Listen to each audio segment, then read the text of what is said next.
Addiction treatment centers in the Twin Cities say they are seeing more people dependent on heroin and painkillers. Renee Bonneau stopped by a treatment facility in Plymouth and has more on this troubling trend. Renee?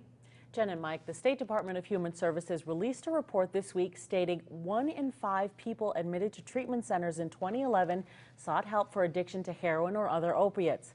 The medical director for Hazelden Treatment Center's youth campus in Plymouth says over the past decade, the center has seen a nearly threefold increase in the number of opiate-dependent patients who come in for help. The typical story is a kid who comes in and says, I was using Oxycontin or oxycodone for a long time.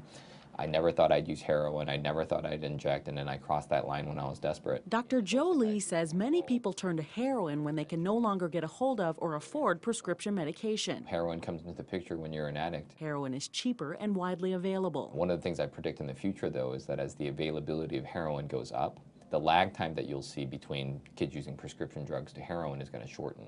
So we're going to see more kids graduating to heroin earlier and earlier. In the last 5 years, the percentage of young people who came to Hazelden for opiate addiction jumped from 22% in 2007 to 41% in 2011. In our residential center here, we treat the same number of opiate addicts that they do in the adult campus. And there are many more beds on the adult campus. That means that we have a higher percentage of opiate-dependent people coming in.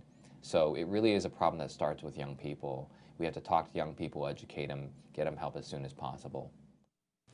Dr. Lee says the best way to prevent addiction in the first place is to get rid of prescription medication lying around the house. That's what starts the ball rolling, and it's only a matter of time before abusers graduate to heroin. Mike and Jen, the Hennepin County Sheriff's Department has been working to take heroin off of the streets, and they say that since January, from January to the end of May, the department has seized more heroin this year than it did in this same time last year. So they're trying. Yes. All right, thanks, Renee.